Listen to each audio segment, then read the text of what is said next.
민족의 대이동이 있어서 괜히 기분 좋은 때죠. 고향 방문한다고 그렇게 가고요. 요즘에는 조금 많은 사람들이 여행을 그렇게 다닌다고 하는데 어쨌든 선물꾸러미 하나 들고서 고향의 친지, 친척, 부모님 찾아다니는 그 모습, 또 우리 한국에만 주로 있는 일이라고 생각이 되는데 성묘 가서 우리 선대의 그 묘소에 벌초를 하고 또 그분들이 우리에게 주셨던 사랑과 또 우리 가정의 가혼을 비롯하여서 내려오는 가풍을 확인하는 일들은 어떤 면에서 미풍양속입니다. 신앙하고 배치되는 것이 아닙니다. 함으로 우리가 추도 예배를 하면서 아까 말씀드린 그 예배문을 가지고 와서 같이 예배하면서 하나님께 영광을 돌리고 또 우리 이후에 영원한 생명을 함께 사는 사람들이 누리는 천국의 교제들을 거기서 시작할 수 있으면 그보다 복된 일이 없습니다. 여러분 추석 때 바로 뭐 생각나십니까? 그러면 여러 가지 얘기하죠. 상징적으로 말할 수 있는 게 보름달, 또 송편, 그죠? 또 성묘를 비롯하여서 추석에 우리가 갖는 많은 상징들이 있는데 여러분의 가정에서 여러분이 찾아가던 혹은 여러분을 찾아오던 가족들이 모였을 때 가장 피크가 되는 가장 정점에 있는 이벤트는 무엇입니까? 오늘 제가 여쭙고 싶습니다. 물론 추석이 이벤트는 아니에요. 그러나 그 멀리까지 그 고생을 하고 가서 오랜만에 1년에 한두 번씩 만나는 분들을 또 만나기도 하고, 예? 그렇지 않으면 집안에 큰 경조사나 있어야 만날 사람들인데 거기서 만나고 밀렸던 이야기들을 하고 또 나의 옛날 좋았던 기억들 회상하고 말이죠. 이건 좋은 치료의 과정이기도 하고 하나님께서 우리에게 주신 그 고향 방문이라고 하는 특별한 은혜가 거기 있는 것 같아요. 예. 나는 어디 별에서 뚝 떨어진 사람이 아닙니다. 그렇게 큰 사람입니다. 그리고 사람이기 때문에 인간은 다 사람들 사이에 있어서 그들과 관계하면서 무엇을 하게 되어 있어서 올해는 우리가 함께라는 제목으로 목회를 하고 있는데 함께 세워가는 것, 함께 지어져가는 것, 이것이 사람이라는 것입니다. 지금껏 우리가 처음 교회에 일어났던 부흥의 역사들을 순서대로 쭉 보면서 교회의 특징이 무엇이냐, 말씀과 기도의 공동체였고 또 예수 이름으로 나아갔던 공동체였다, 이런 말씀들을 드렸는데 오늘은 나가 있는 분도 계시고 처음 오랜만에 와 계신 분도 계시니까 제가 잠깐 그 별식을 해서 에베소서 2장에 있는 말씀 가지고 교회의 특징 중에 하나는 함께 지어져가는 교회라는 말씀을 나누려고 합니다. 짧은 시간이지만 하나님께서 은혜 주셔서 하나님 나라의 기쁨이 여러분과 여러분의 가정과 우리 교회에 함께 하시기를 주의 이름으로 축복합니다. 추석에 우리가 하는 일들 중에서 무엇을 하겠느냐고 여쭙는데 동영상을 하나 볼 텐데 여러분 정신 바짝 차리고 보시죠. 짧습니다. 뭐가 나오는지 한번 보십시오. 친구 되기 원합니다. 주님 바꾸지 않으리. 나 주님 바꾸지 않으리. 하늘과 땅에 구하지 않으리. 온전히 내 삶의 보미스의 얼굴 보기 원합니다. 주님 사랑해요. 온 마음으로 정성 다해 하나님의 신실한 친구 되기 원합니다. 친구 되기 원합니다. 할아버지 할머니도 부르세요 그러고 시작한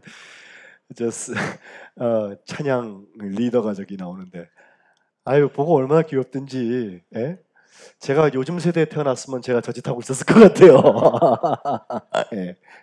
아마도 아빠나 또 아니면 큰 형이나 삼촌이나 이런 분이 찬양 집회를 하는 그런 리더가 있어서 그걸 보고 따라하는 거라고 생각을 하지만 가사 하나까지도 코드 하나밖에 없는 기타를 쳐가면서 예?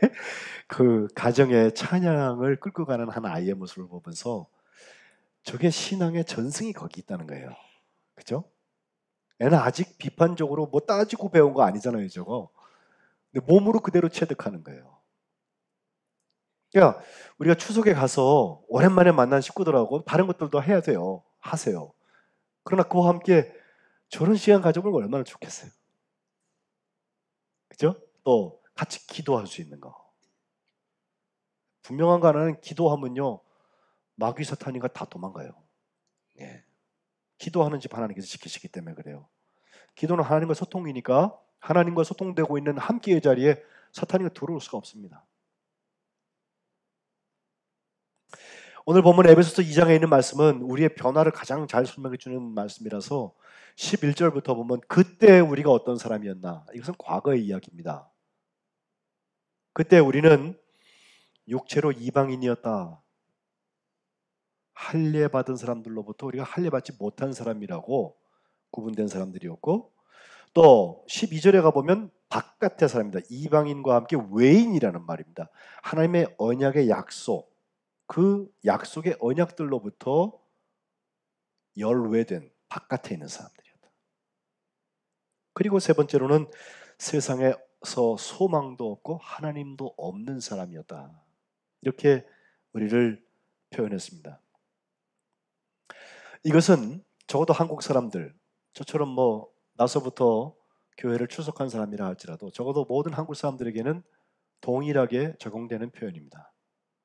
우리는 혈족으로 볼 때 유대인도 아니고, 또 예수님과 처음 교회 사역에서부터 바깥에 있었고, 그리고 정직하게 말해서 교회 안에서 컸다 할지라도 저를 비롯해서 예수 그리스도를 영접하기 이전에 저는 외인이었습니다. 형식은 안 그런 것 같은데 내용은 외인이었습니다. 그렇기에 세상에서 소망도 없고 하나님도 없는 자의 삶을 살았었는데 이 자기 정체성이 바뀐다는 것입니다. 19절에 가보면 이제는 하면서 두 가지가 나오죠. 하나는 성도들과 동일한 시민이고 다른 하나는 하나님의 권속이라고 하면서 더 이상 외인이나 나그네가 아니라고 그랬어요. 여기 성도들과 동일한 시민, 동일한 시민이라고 하는 것은 쉼폴리테스라는 헬라어를 쓰는데 그것은 바로 함께 사는 시민권자들을 말합니다.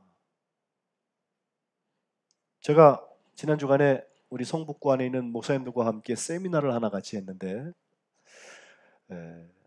동성애 반대되는 문제를 우리가 교육을 좀 받으려고 생물물리학자인 교수님, 초량교회 장로님이시던데 그분을 모셔서 같이 세미나를 올해 교육을 들었어요. 과학자가 보고 있는 그 동성애의 현실, 그리고 그것으로 인해서 앞으로 예측되는 파급 효과까지, 또 우리가 지도적인 사람들로서 어떻게 말을 해야지 가장 정직한 표현을 할 수 있는 것인지에 대해서도 많이 배웠습니다. 근데 이게 우리 성북관 내 한 320개 교회 중에서 한 5, 60개 교회 목사님들이 오셨는데 150명 좀 넘게 오셨는데 이게 사실 가능한 일도 아니에요. 그게 무슨 강제적인 구속력이 있는 것도 아니고. 근데 교파 다 초월해가지고 목사님들이 오셔서 같이 섬기고 쓰임받고 같이 훈련받고 그런단 말이에요. 제가 끝나고 가만히 생각해 보니까 감사한 것이 이게 쉼폴리테스라 같이 시민권을 가지고 있는 사람의 특징이에요. 동네도 다르고 삶의 환경도 다르고 각 개인들마다 특징들이 다를 수 있어요. 그러나 같은 시민권을 가지고 있는 사람들은 같은 책임도 느끼게 돼 있고 같은 헌신도 할 줄 알고 서로 협력할 줄 안다는 거죠. 그리고 권속이라고 하는 거, 이것은 친척이며 가족에 대한 이야기입니다. 해서 이제는 우리가 더 이상 외인이나 나그네가 아니라 성도들, 앞서간 성도들과 똑같은 하나님 나라의 시민권자요. 다른 하나는 하나님의 권속, 친척들이 되어져서 우리가 다 집안이 따로따로 살지만 그저 모이면 한 가족이 되어져서 가문을 이루고 이것이 함께 지어져가는 교회의 한 모습이라는 것입니다. 석관제일교회라는 이름만 안 붙여도 상관없어요. 여러분 가 계신 곳에서도 동일한 역사가 나타나서 성도들의 교제 사이에 하나님 나라의 그 권속의 역사와 또 성도들의 동일한 시민의 역사가 있으시기를 주의 이름으로 축복합니다. 어떻게 하다 이런 변화가 일어났나 보니까 13절 오늘 보면 앞쪽에 보니까 먼저 거리가 극복되는 얘기가 나와요. 전에는 멀리 있었던 사람들인데 이제 예수 그리스도 안에서 예수 그리스도의 피로 가까워졌다 그랬습니다. 피가 한번 흐르고 나면요 그 다음에 가까워지는 역사가 나타나는데 이것도 참 기적인데 처음 교회에 설교해 보면 지난주와 지지난주에 제가 말씀을 드렸습니다. 예수님을 죽인 사람이 나오고 예수님을 살리신 분이 나오고 그것을 본 증인들이 나와요. 근데 베드로가 그 앞에 있는 사람들 앞에 자기가 설명을 하면서 설교같이 할 때도 있고 신문을 받을 때도 있었는데 다 똑같이 담대하게 하는 말은 너희가 예수님 죽였다는 거예요. 너희가 피를 봤다는 거예요. 그것도 무고한 피를 흘리게 했다는 거예요. 그런데 보통은 죽이면 끝나는데 죽이고 끝난 게 아니라 그 죽은 자를 하나님께서 능력으로 살리셨어. 그리고 그 살리시고 우리가 보았다는 거예요. 그러니까 부딪힐 수밖에 없어요.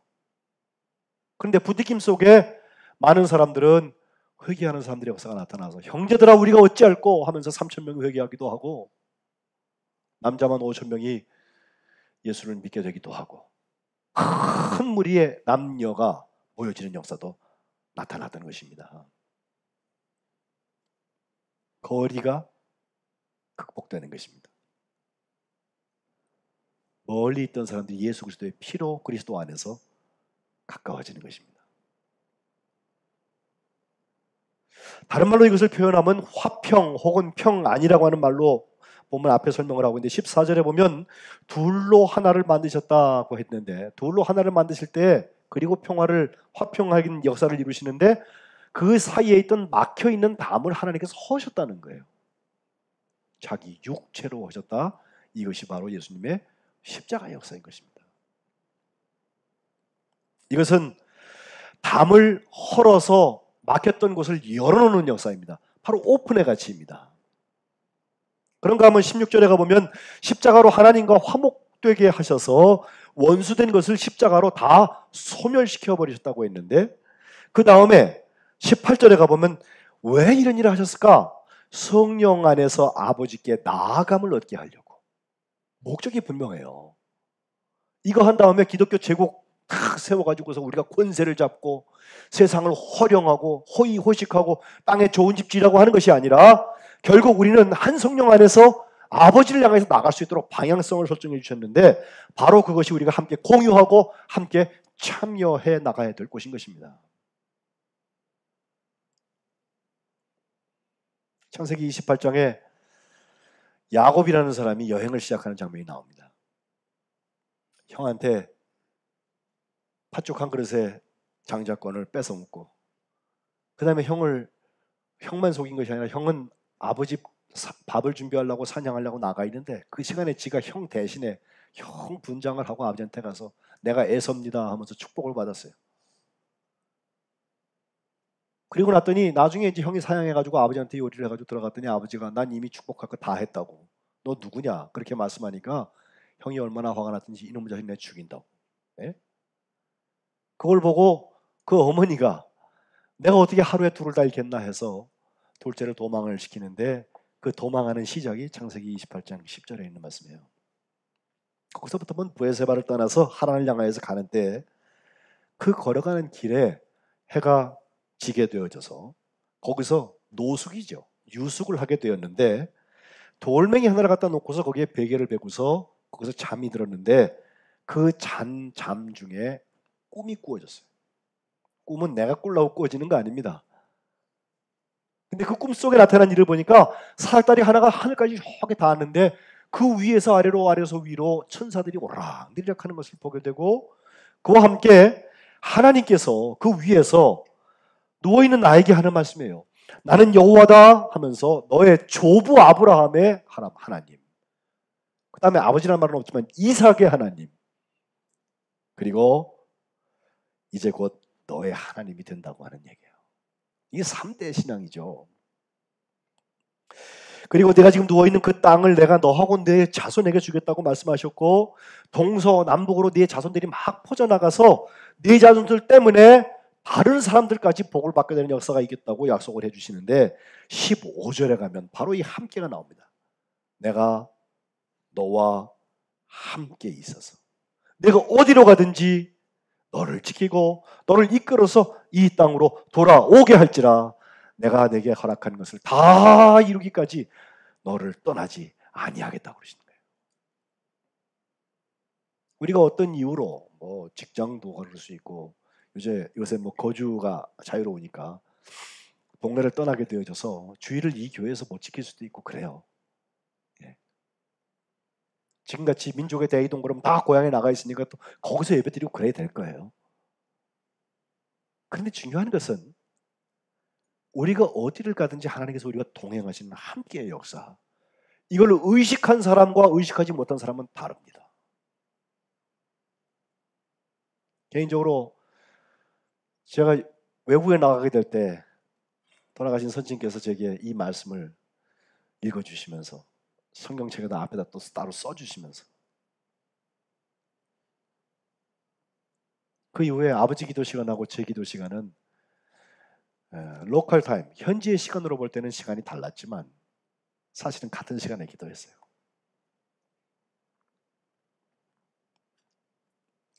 이 꿈을 꾼 야곱이 어떻게 했나 보세요. 16절에 보면 잠이 다 깨면서 보니까 하나님의 역사가 거기 있거든요. 그러니까 하는 말이, 하나님께서 과연 여기 계신데 내가 알지 못했구나 하면서 17절에 두려움이 찾아왔습니다. 그리고 거기서 고백하는 것입니다.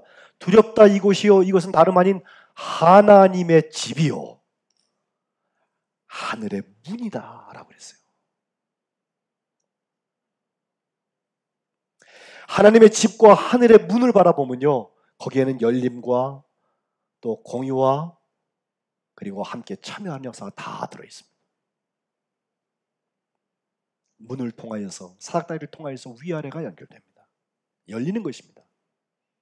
또 집에서는 다 똑같이 책임과 의무와 권리를 다 공유하면서, 그리고 그 집이 잘 되게 하기 위해서 최선을 다하여서 참여해 나가는 것입니다.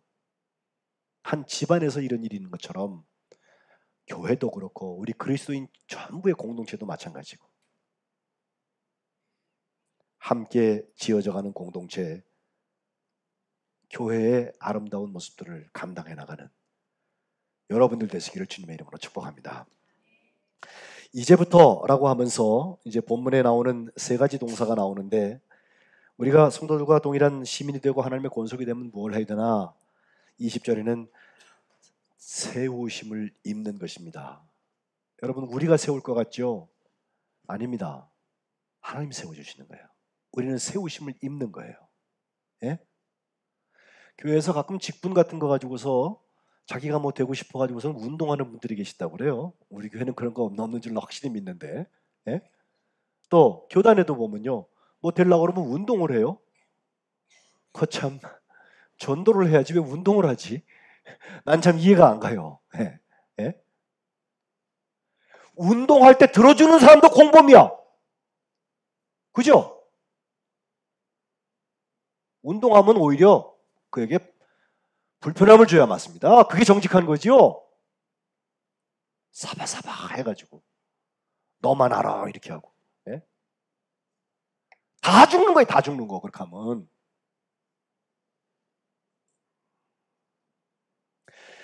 결국 부족한 나도 하나님께서 세우실 때 그 세우심에 합당한 열매들이 생기는 거지. 안 그러면 자기 사업하고 있잖아요. 자기 명예 중요하잖아요. 자기 자리 중요하잖아요. 자기 이익 중요하잖아요. 자기 식구 중요하잖아요. 언제 예수님의 역사 나타나요?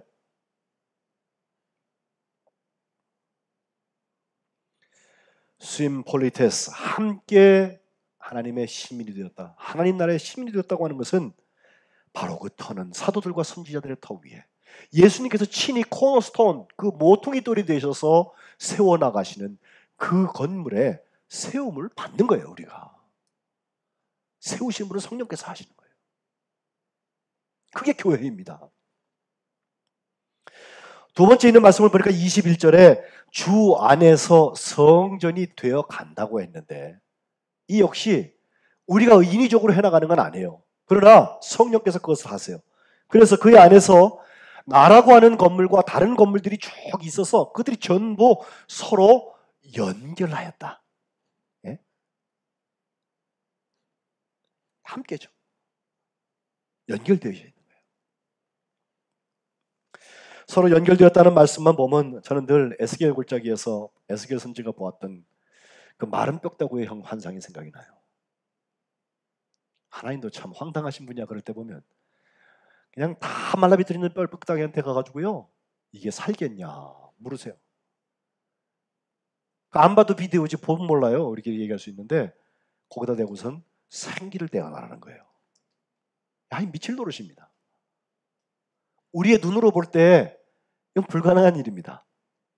그러나 그건 우리가 보는 불가능이지 세우시고 서로 연결하시는 하나님의 역사에서는 불가능이 아닌 거예요. 그래가지고선 그 에스겔이, 그것도 역시 환상 속에 있었습니다만, 명령을 따라서 대언을 했더니 그 대언할 때 척척척척 소리가 나면서요, 뼈들이 움직이기 시작을 했는데 이 뼈 저 뼈가 맞아서 뼈들이 서로 연결되었다 그랬거든요. 이 연결을 뭘 의미합니까?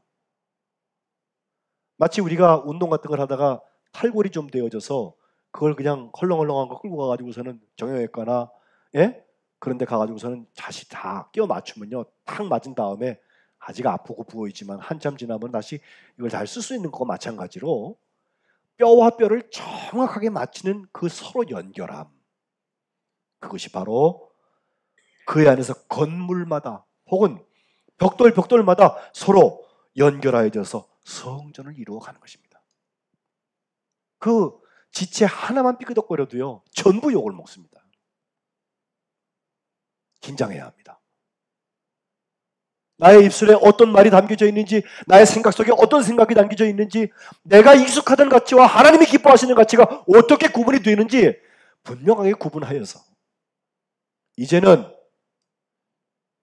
서로 연결하여서 주 안에서 성전이 되어가는 일에 집중해야만 된다는 것입니다. 그 집중할 수 있는 사람들은 가정에서도 직장에서도 교회를 세우게 될 것입니다. 그리고 마지막으로 22절에 가니까 성령 안에서 하나님의 거하실 처소가 되기 위하여서 예수 그리스도 안에서 함께 지어져 간다고 그랬어요. 다시 말씀드립니다. 내가 짓는 거 아닙니다. 주님이 지어주시는 것입니다. 하나님께서 나를 지으시기 위하여서 나에게 함께 두신 대상들이 얼마나 소중한 대상인지 몰라요. 하나님, 왜 나는 내 주변에는 그렇게 현찮은 사람들만 있나 몰라요. 사실은요, 자기가 현찮아서 그래요. 되게 쉬워요, 답이. 그거 탓하고 있는 동안은 여전히 똑같습니다. 조금도 나아지지 않습니다. 그런데 혹시 그런 것을 발견하시게 되면요, 그때부터 내가 인위적으로 좀 더 좋은 대상이 되어주려고 애써 보세요. 한 번 더 참고, 한 번 더 섬기고, 한 번 더 이해하고, 그럼 그만큼 좋아져요.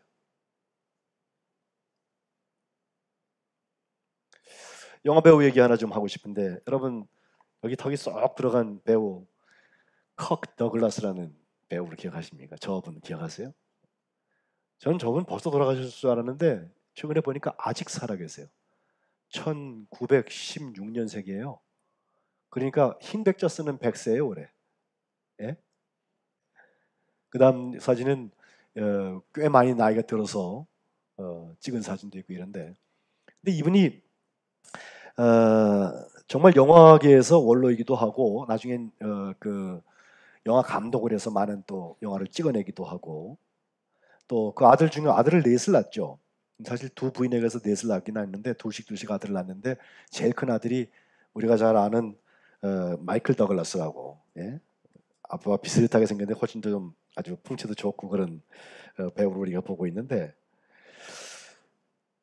그 막내였던 두 번째 부인에게서 낳았던 막내였던 에릭 더글라스는 2004년도에 결국 먼저 갑니다. 나이도 젊은 것이 먼저 가가지고 아빠의 마음에 얼마나 상처를 주었을까 생각이 되는데, 사실 그때요, 그 전해 2003년도에 이 카크 더글라스가 책을 한 권 써요. 그 책의 이름이 My Stroke of Luck라고 해서 나의 뇌졸중은 행복이다. 행복한 뇌졸중. 이렇게 책을 썼어요. 무슨 얘기냐면 그가 1996년에 뇌졸중이 와가지고서 우리가 옛날에 쉽게 얘기하는 그 중풍 있잖아요. 중풍. 그게 와서 아직도 언어 장애가 좀 남아 있어요. 근데 그가 누구예요? 저 스파르타커스를 연기했던 사람 아니에요? 오케이 목장에 결투했던 사람 아니에요? 예. 참을 수가 없어요. 비참한 상태. 다른 사람 같으면 그저 투병하면서 살아나갈 텐데, 이 사람은 만민들이 나를 보고 있다는 걸 알기 때문에 자존심이 그것을 허락하지 않아서 자살하고 싶어졌대요. 근데 권총을 당기려고 하는데 이게 뇌졸중이 와가지고서는 몸이 마음대로 움직이질 않아서 권총을 못 당겼다고 그게 쓰고 있어요. 절망입니다. 그런데 그에게 삶의 의욕을 넣어준 대상이 하나 있었는데, 그건 사람이 아니고 자기가 늘 키우던 강아지였어요. 강아지. 강아지 여러분 키워보시면 아시지만 자기가 원하는 걸 이룰 때까지는요, 어떻게 하는지 주인한테 와가지고서요 아주 자기 있는 걸 다 합니다. 예? 한번 쓰다듬어 주면 될 거 가지고 그거 쓰다듬을 때까지 머리를 디밀고요, 손으로 긁고요. 예? 밖에 나가고 싶으면요 주인의 얼굴을 자꾸 바라보면서 낑낑낑거리면서 문을 긁기도 하고 말이죠. 예?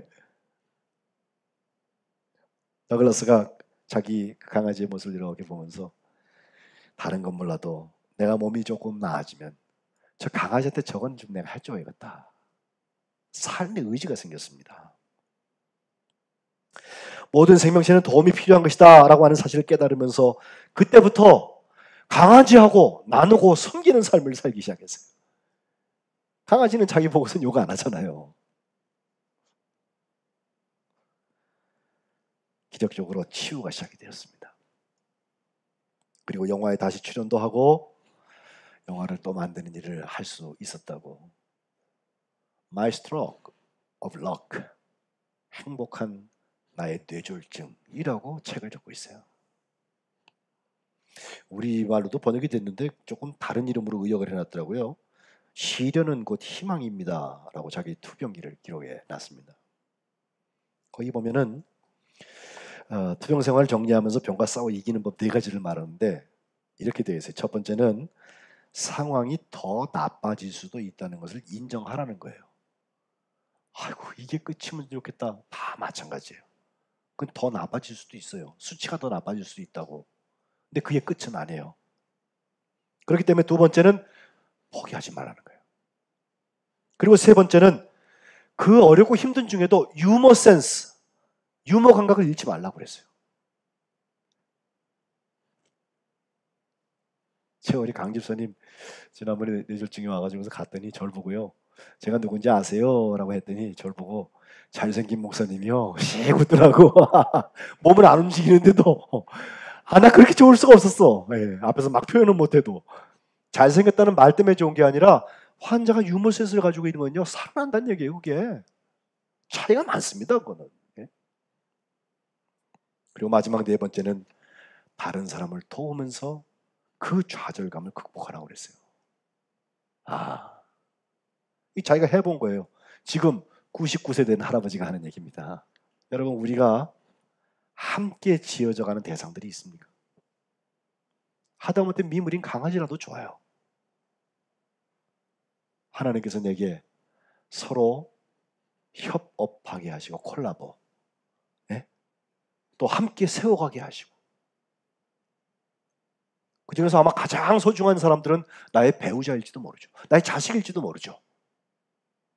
그런데 그렇게 가까이에서 함께 지어져 가는 사람 때문에 우리의 가정이 되고 가문이 되고 우리 교회가 되는 것입니다. 이제는 성도들과 동일한 시민이고 하나님의 권속의 삶을 살게 될 줄로 믿습니다. 여러분이 가시는 그곳에서 교회의 역사가 있으시기를 주의 이름으로 축복합니다. 함께 소리